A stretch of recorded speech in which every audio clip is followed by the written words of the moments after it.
You're listening to Radio Kidnappers, and this is a show called Food for Life. I am the host of Food for Life, Heather Barrow. I'm a registered clinical nutritionist, and on the show today I have a guest, special guest, Janine Gard from Bellies to Babies. Welcome, Janine. Hi, Heather. Thank you for having me. It's a treat to have you. So I know Janine because she was my birth educator during the antenatal classes that I took last year. And I now have a 3-month-old baby daughter, and she is fantastic. She's so full of knowledge, and I learned so much from her. I thought today the topic could be pregnancy and health, involving both physical, mental, and emotional health. So a lot to talk about, so hopefully we can get it all in. So if there's any listeners out there that are pregnant or are hoping to get pregnant or maybe about to give birth, this is the show for you, so listen in. So Janine, if you could just share a little bit about what you do and how you got into it. Yeah, sure. So I have 2 children. Nicole's 17, so 17 years ago I was obviously pregnant, and I had been a florist for 11 years before that. I had an eventful birth, and we'll leave it at that. Okay. I had a light bulb moment about 24 hours after I'd had her, and I was just like, wow, that was just amazing. I was amazed that we could birth a baby, grow a baby obviously to start with and birth it, and I just thought that was just amazing. And so I thought, right, I want to be a midwife, and I looked into that and decided that I could put that on hold for a little while, and fell pregnant with my son rather quickly, a little bit quicker than what we were expecting, and thought, well, I can't be a midwife now with 2 babies, what else can I do? And stumbled across birth education, and I was hooked from there. I thought, I love talking to people, I love connecting with people, I love educating people, so I was just like, right. Perfect. So yeah, coming up 16 years. I was going to say, so you've been doing it quite some time now. I've been doing it for a while. Okay. Yeah. Excellent. And you're located in Hawke's Bay? I am, yes. Right. Okay. Yes. So you run your classes in Napier and in Hastings? In Napier and in Havelock North. Okay. Yeah. Okay. Yeah, so covering Havelock North covers Hastings as well, which is really cool. So Okay. yeah. So if someone is pregnant for the first time, then they can go on your website and find out about Bellies to Babies. And Absolutely. Yeah. Yep, we run lots of different types of classes. So there's 6-week mainstream classes, then there's boutique weekend classes as well, and I also do private consultations. Fabulous. Yeah. Okay. So there you go. Okay, so let's get into it. So I thought I would just kick it off talking about conception. So there might be some people out there that have had issues conceiving. It's not just that easy. Not everyone can just fall pregnant, although that would be wonderful. I know I myself had issues getting pregnant, so it can be a very sensitive topic, and there's a lot of information out there on the internet. I know from personal experience, I was all over the place trying to find information, talking to people. So I've done my own research, and we did learn a little bit in school, but it wasn't emphasized in my nutritional science degree. So if you're listening and you are trying to prepare to conceive, one thing I think is really important is your stress.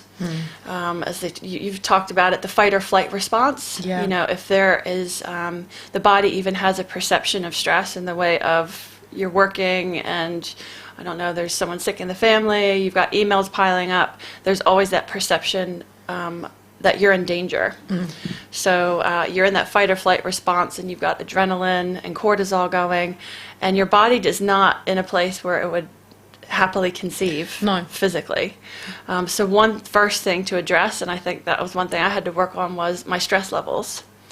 Even something such as over-exercise can be a huge stressor on the body, which I think is what I was doing as well, being a fitness instructor. So first thing is, analyze your life and see where your stressors are and try and adjust it as best as you can. And one thing, I know it sounds silly, is breathing. Just breathe deeply. Breathe from that diaphragm, and that can really help put you from your fight or flight to your rest and digest, your parasympathetic branch. So that's one thing I just want to mention is your stress levels. Another big one, and I think I'm going to do a separate show on this because preparing to conceive, there's so much to say. So Water is another really big one. Make sure you are drinking enough water. Your cells are saturated. How much? About 30 mils per kilo of body weight. So if you weigh, let's say 80 kilos, you're looking at about 2.5 liters a day. So get your water. Do get your exercise. It's good for circulation, which is really important for conception, which I'll talk about in another show, because that alone is a topic. Antioxidants, so make sure you're getting plenty of those. Dark leafy greens, healthy fish, berries. There's certain supplements as well. And getting a good prenatal. This is one of my favorites. It is NaturalBest. This is the one I'm still taking because I'm breastfeeding, but they do trimester 1, which cares for all of your needs in the first trimester, and then 2 and 3, which it's a little bit different in the vitamins and the minerals. So that's NaturalBest. And if you don't like fish, a really good one, a clean fish oil is your Bioceuticals, Ultra Clean. So this is really good for you. Methacholine. Choline's really important for the nervous system, for baby's brain development as well. So I took choline during pregnancy, and I'm actually still taking that. Iron. You need more iron for the baby as well. So usually iron's quite low. I know mine was. Yeah. So this is Biomedica Bioheme Iron, which is a really good one. And I loved my ginger because I was sick a lot. So anyway, that's just a little bit I took before pregnancy and during pregnancy. And I think in the next show I'll talk a little bit about what can damage your eggs, because of course if you're going to conceive you need to make sure the eggs are healthy and the sperm is healthy. So we might jump back to that, but I want to jump ahead now to some mental changes that take place during pregnancy. Do you want to chat a little bit about that? Sure. So yeah, there's huge amount of sort of, I guess, adjustments mentally and emotionally, Tired, moody. moody, worried, stressed, happy, elated. Yeah. I guess all of those emotions happen for one reason or another, and they can have a huge impact on how you cope with everyday bits and pieces as well. Yes. Yeah. Absolutely. I definitely experienced all that and more, I think, for me, because it was so hard to conceive. The worries constantly about, is the baby okay? Am I feeling a kick today? Has it been 6 hours and I haven't felt the baby kick? And it's amazing the toll that it can take on your mental health. Absolutely. And I think you need to share that with, your partner and your family and friends and, midwife or whoever else you've got as your LMC, because they can be very real and they can kind of impact you greatly as well for some mums. Absolutely. And then you've got the other side with all the endorphins and Yeah. all the feel-good hormones. All those good warm fuzzies. Yeah. That gorgeous pregnancy glow that some mums just sort of radiate, and which is really cool. Yeah, really so cool. it's an interesting mixture, isn't it? Yeah, and for some mums it can change almost daily. Like one day they can be quite low and but stressed and worried, and then the next day they're like, happy and everything's fantastic, and trying to deal with that constantly changing rather than maybe as a bit of a pattern, a more fluid pattern. So yeah. I was just thinking another good supplement for that as well is vitamin D, especially if you're pregnant during the winter. Just making sure you're getting enough, because research has shown vitamin D can act as an antidepressant as well. Right. So Okay. I do remember supplementing with that as well for a little bit. Yeah. And it did help with, my mood a little bit. Yeah. When I was feeling low. And especially in winter too, because we're not getting those potential. And if you're inside working all day as well, not getting that sunlight as well. So yeah. Exactly. Awesome. Yeah. Okay. So emotional changes, pretty much, they're kind of the same thing, really. We mentioned being super tired. What do you suggest for that? Just listen to the body and nap Listen when you to can? your body. That's the biggest thing, is listening to your body. Your body knows it knows how to grow a baby. It knows what to do, and it's about you being quite in tune with your body and going, actually, I need to rest, or maybe in that third trimester, if you're really tired, going, okay, I need to reduce my hours at work, or I need to change the job that I'm doing at work, or change how you're sitting as well. Yeah. All of those things can impact those worries in your body, maybe not coping as well. Yeah. Because you've got, the baby is drawing so many nutrients. Yeah. And so it's taking- all going to the baby. All going to the baby. It's taking everything that your baby needs is taking off you. So you need to make sure that you're looking after yourself as well. It's hard work growing a baby. It is. Really hard work. And that's why at any time in your life, nutrition, I think, is really vital. And it's also really hard too, because you're getting, certain cravings. So you want to eat healthy, which, I did, but at the same time I thought, I could really use a donut today. And you know what? I think it's okay to have that donut. It is okay to have that donut, Yeah. as long as it doesn't turn into 6 donuts. Exactly. Yes. Yeah. So yeah, we've got to feed the baby as well. Yeah. Take care of yourself. Rest when you can. Yeah. And listen to the body. Yeah. Especially in the last trimester. Especially in the last trimester, there's a lot of still developing for the baby to, they're developing right up until 36 weeks. Right. So there's a huge amount that their body is still developing and things. So yeah, rest when you can. If you're working all day, then rest, get home and put your feet up, rather than going, okay, I need to cook dinner now. Just give yourself a bit of time. Exactly. To go, okay, I've been at work all day, just chill for half an hour and then get up. Or prep it in the morning so you don't have to do so much at night time. Yeah, that's a good idea. And is 36 weeks full gestation? It's not counted as full gestation. That's from anywhere from 37 weeks onwards. Okay. Yeah, but the lungs are the last thing for your baby to develop. That's right. And they develop by 36 weeks. They should be fully developed. Okay. Yep. That's good to know. And okay, so lots of mental and emotional changes to think about. It's a time for, as my husband would put it, proper selfishness. In the way you're being selfish for yourself and for the baby. So Yeah. and lots of physical changes as well. Huge. I feel like I had every single one there is.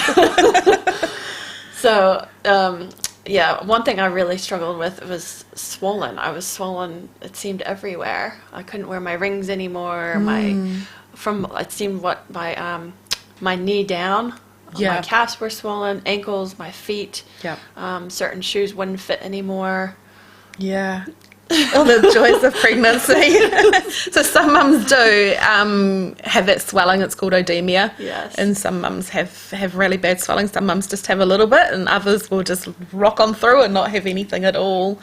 So, yeah. So it's elevating your feet is a really good one. Okay. Just elevating them. Maybe when you get home from work, just putting them up for a little while, and then, if everything's okay. If it's good in the morning, if the swelling has gone down considerably in the morning, then it is just part and parcel of being pregnant. But if they're still swollen in the morning after you've had a good sleep at night, then that may be something that you need to talk to your LMC about. Oh, really? I never did. They just remained swollen, and I just thought it was okay. But I did elevate. But they also say, you're supposed to elevate above your heart. Is that right? Like not just lying flat, but up a bit more, or no? I don't know. No, as far as I know, as long as they're elevated, I'm not sure about, wouldn't do any harm above the heart. Right. But yeah, as long as they're elevated, Okay. sort of in level with your hips, would be fine. Okay. Okay, that's good. What about sickness? So when does that start? That can start anytime for some mums. It's not something I had at all during both my pregnancies. I didn't have any morning sickness whatsoever, so I can't speak from experience for that one. But yeah, for some mums it can be right from the beginning, from the time that they've conceived, and that'll be sort of the first little inkling that might be pregnant. Yeah. And for other mums it'll be that first trimester, and then they'll settle down and be fine for the other two. And for those odd mums that have to put up with it their whole entire pregnancy, it can be a real problem. Oh my gosh. Yeah, so I guess if it's getting to be a real issue where mum's just vomiting constantly and for the whole way through, she has to keep a real eye on her dehydration. Absolutely. Yeah, so being really in close contact with her LMC, just making sure that, everything is okay and she's not needing to go into hospital to be rehydrated. Would she need to see her LMC more frequently early on if she was sick a lot? Or? It would depend on what the level of sickness was. If it Okay. was just once in a while in the morning and that was it, she was fine for the rest of the day, it wouldn't impact her Right. greatly. But if it was continuous through the day, yeah, it's definitely something she would be talking to her midwife about regularly. Right. Okay. So I remember in my pregnancy, first trimester was lockdown, so COVID had just hit us, and it was good because for me personally, I stayed home because I had to, and I felt so sick. Yeah. So no one actually knew I was pregnant. I didn't have to call out sick. I mean, obviously I'm my own boss, but my fitness classes were canceled, so it actually worked really in my favor. But I felt so nauseous, and I did get sick, but it wasn't as frequently. It was just the nausea that was so bad, Right. and that's why I do recommend bioactive ginger, The from ginger. LifeStream. It helped a lot. I think I had some drops as well, and ginger tea. Everything ginger. Everything ginger. I think I even bought ginger beer, even though it's full of sugar. The bubbles, I think, helped my A stomach lot of as mums well. have said the ginger beer is really good with the bubbles and stuff, as long as you Yeah. get a ginger beer that's actually got ginger in it. Ginger in it, Yeah. absolutely. Yeah. Yeah. Yeah. So yeah, that was really helpful for me. But yeah, poor women that have it throughout their whole Yeah. pregnancy, that would be really rough. Absolutely. Was yours just in the morning or was it all day? It was actually in the evening. Oh, okay. It Yeah. was very weird. It hit more so around dinner time. Yeah. Was that because you were preparing food? I don't think so. Okay. I don't know. I don't know why, actually. Tired, maybe. Yeah, maybe. And that was another thing. Preparing food was very difficult. My husband actually had to do that quite a bit. 'Cause just the smell of garlic Yeah. could not handle. Yeah. Mine was steak. I was just like to my husband, "You're going to have to cook the steak." I Yeah. can't even look at it. Why is that? Do you know? I don't know. It's No. certain foods different for everyone. Different for everyone, yeah. So some mums have an aversion to just different types of foods, and they just like, no, that just is not going to work for me. Yeah. I want to think it's because the baby wouldn't like that food at that time or something.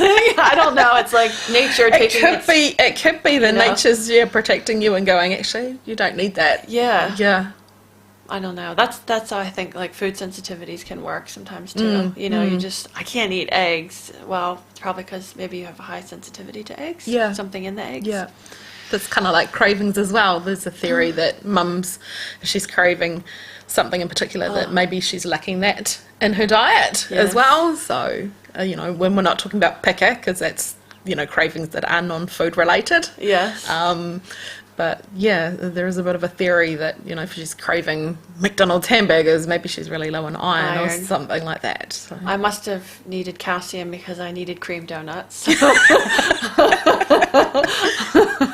I do love donuts, actually. But I have learned to make very healthy donuts just recently, so Oh. I'm very excited about that. Oh, you might have to share that one. Yeah, I will. Another one I had, physical change, was reflux. My goodness me. I have so many clients that come to see me for a number of issues, but some of them have reflux. Never had it my entire life, so I haven't been able to relate to them. But while during pregnancy, I got the worst reflux to the point where I slept in my downstairs guest room with pillows almost upright. Yeah. Completely. I had to sleep the last trimester. Yeah. So why do people get such bad reflux? Oh, I don't know that. I don't know the answer to that one. Okay. Some mums get really bad reflux Yeah. and some don't. The stomach is pushed up quite high Yeah. as the baby grows, everything sort of gets shifted out of the way. So, it could be that, there's pressure from the stomach, so it's that little bit higher, which is going to impact digestive the system and stuff like that. Yeah. Your digestive system is naturally more sluggish or slow while you're pregnant anyway, so it could be a combination of the digestive juices just not processing things as fast as what they usually do. Yeah, there's lots of old remedies out there for helping. Ideally, just sitting more upright can help. Yeah. Some mums find just, eating little amounts, little dry crackers and things rather than a bigger meal. It could be... I think from my research, what the first thing you said, I think that's what it is, because I did not realize I remember in the class you showed us a diagram of like all the different stages of the baby growing and how it affects your internal organs, and I was so alarmed to see like your whole intestinal tract in your stomach, like that's normally here, it just all gets pushed up. And your lungs and back. So obviously your digestion slows down and it would push everything up, so things just want to come up. They're not digesting. And it's not as far. Yeah. So, everything's up just that little bit higher, so the acid, a bit easier for it to come up. Mine was at night, so when I lay down horizontal, flat. Unfortunately, all my natural remedies didn't work, so I did have to go with the medicated stuff. I forget the name of it now. Yeah, there's a few out there that LMCs can sort of suggest to mums to try. It's amazing how quickies, that was it. Quickies, the chewable ones. Right. Those helped me. Yes. But as soon as I had the baby, it was like gone. It was bizarre. I was thrilled. Everything's just settled back down. Normally I would say, try some apple cider vinegar, some digestive enzymes, and that usually helps to with your stomach acids and breaking down your food well, but that didn't help me enough, so I needed the quickies. You needed the quickies. Yeah. Well, they worked. Yes. But one thing I did do, I also always talk about this with clients, is chewing your food really well and making sure you don't drink with your meals. So that's just going to help with the digestive process. Right. Because if you add liquids to your meals, it dilutes your stomach acids and it makes it a lot harder to break down your food. Yeah. So those that makes sense. Yeah. So those things did help a little bit. Yeah. Oh, good. Okay, we're getting close on time. Any other physical symptoms that you can think of? I know I had a few other ones. I had really itchy skin and headaches and backaches and headaches. Can be normal for some mums. Itchy skin, that could be a sign of something else going on, so maybe you needed to be a conversation with your LMC. Oh, I did talk to her about it. Sometimes it's just the stretching, because your skin is so elastic and it does have to stretch quite far, so depends on where the itching is. If it's more on my legs. On your legs? Yeah, my calves. And that could have been from that swelling that you mentioned earlier. Oh, okay. Yeah, okay. that skin's just stretching out a little bit, so if it's on your legs, it wouldn't be a concern at all. Okay, okay. Oh, very good. Okay, let's see, we're running out of time here. I think we'll leave it there. There's a lot more that we could discuss.